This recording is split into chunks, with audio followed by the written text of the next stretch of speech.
back from the groceries. We ate lunch. I'm glad we got the ACs going in the living room and here and in Tommy's room. Although Tommy's not feeling good. He hacked up last night and he hacked up again today. And I pray that Judy's alright. She got a sore throat and acid reflux. She takes a Tums. Yeah. And I pray Bob Scoper feels good. And Peter and Leslie and all of them and JJ. And thanks Bob and the whole Schofield family for all the sponge balls and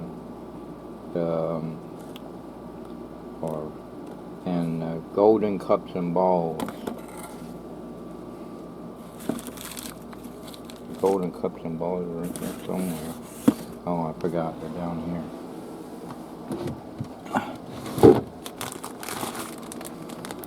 Here's the sponge balls or whatever. I guess they're sponge balls or whatever. And then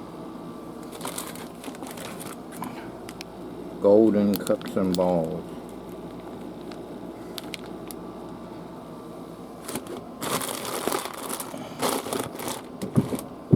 That was my extra birthday present that didn't come in yet, but this came in.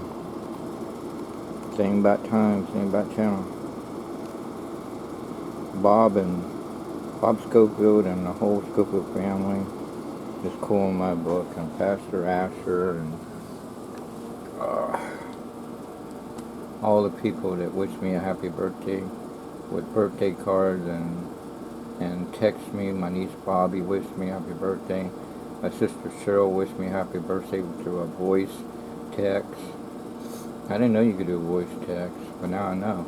And everybody on social media, on Facebook, wished me a happy birthday. Yep, June 10th, 1965 is my birthday. Same bat time, same bat channel. I told Pastor Asher as he was going in the foyer, I think it was Sunday night, thanks for the birthday card. Oh, you're welcome. Happy birthday. I said, thanks.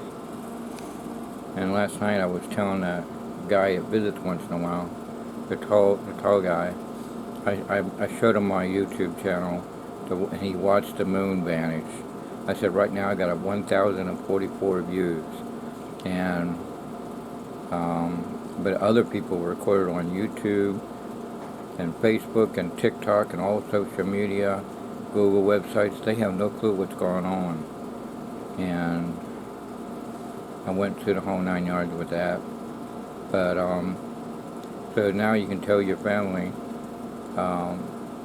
if you see the moon doing weird things, it's just Copper and the crew rehearsing for CBS.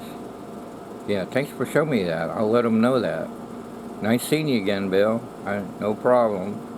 You're welcome. But when he was watching it disappear on my YouTube channel through my cell phone, he was like, wow, that was interesting. How are they doing that? And I went through all the ways you could do it. And I said, well, Bob Schofield and a lady named Ashley said she's a science, but she's a magic geek. She says the same thing as Bob. Use a foil mirror to reflect the sunlight back to the sun. That way that the moon don't get no sunlight. And Kenny Rock says, our church member at Good News, oh, that's easy. Just reflect the dark side of the moon to the front of the moon. Well, that's a good idea. And I was saying, well, they got this thing called the blackest of black, called Vanta Black, and it absorbs the most light. Just add that with a shadow projector, Vanta Black shadow projector, and beam it on the moon, and make it like it's vanishing and reappearing. And my friend David Ray Duncan says, well, just use a military clear balloon and beam it up onto the moon with a Vanta Black shadow projector. And then Tommy said, won't we do, I mean, there's a lot of Star Treks. I don't know which one Tommy saw. But he said, use like Star Trek, beam black laser onto the moon through a satellite. And Miles Tilford, professor magician, says use Tesla's, in other words, Elon Musk 60-something wireless Starlink Wi-Fi wireless satellites to block out the sunlight from going to the moon. And what are you doing? Money for the car, Clara. Lightning struck 40 years ago. Money for the car. Back to the Future movie, very funny. Marty McFly and all that, the dog. Alright, and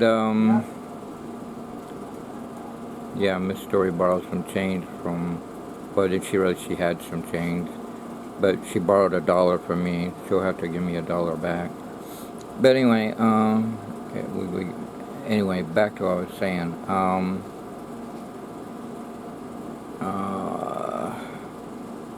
Something I was going to say. Others say Lady Susan turntable, but we know that ain't going to be it because we see it vanishing right before our eyes. It's no turntable. And Sean Farquhar has the right idea. He's just going to, Cuphead's going to snap his fingers and it's going to be gone. He's that good.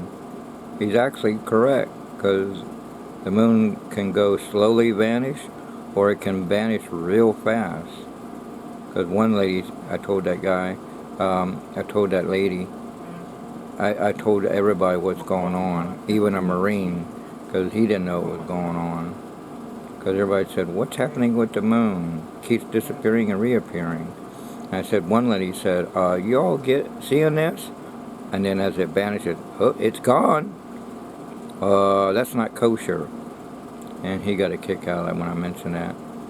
And I said, some of them, they're so freaked out that they say foul lingo. That lady goes, the original disappearing, reappearing moon. And they don't know what's going on. But, see, they use their cell phone. I'm just thankful they just woke me up so I can use my Palm video camera 90 times zoom. And my cousin or nephew, PJ Parker, said, wow, that's even closer.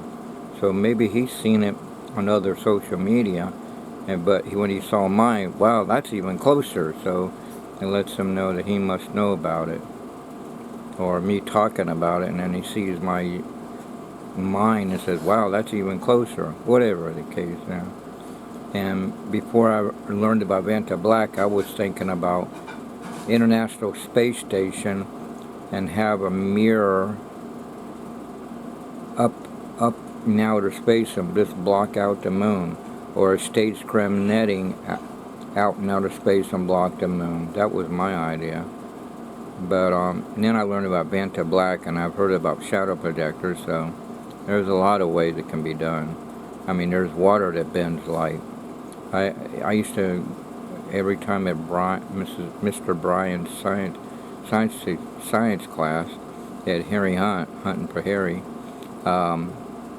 Mr. Bryant said, Bill, I noticed you stare at that book all the time with that picture of a pencil in the water where it's bending. Why you can't, in other words, he's wondering if I figured something out. I said, it's something there, I don't know, I can't pinpoint it. It's bending light, I don't know.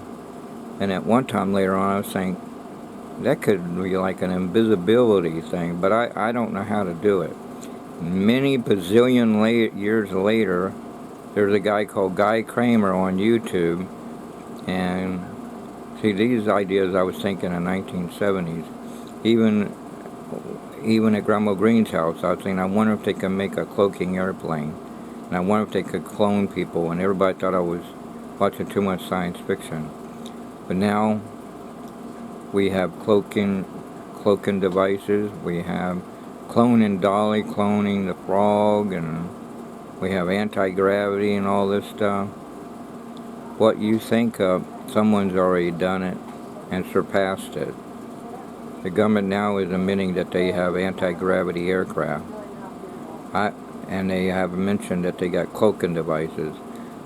And I'm saying, I've been saying that all along, because I said first these UFOs can do all that, but not our aircraft. And now our aircraft can do the same thing, including force fields and force shields.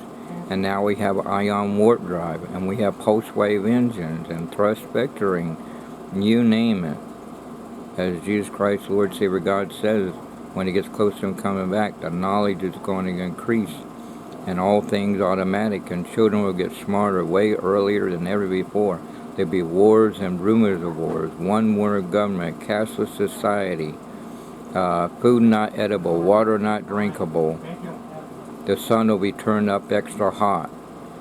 And as Pastor Cole says, when you turn something yellow extra hot, it will turn white. Huh? What are you doing? Oh, I'm talking about the end times.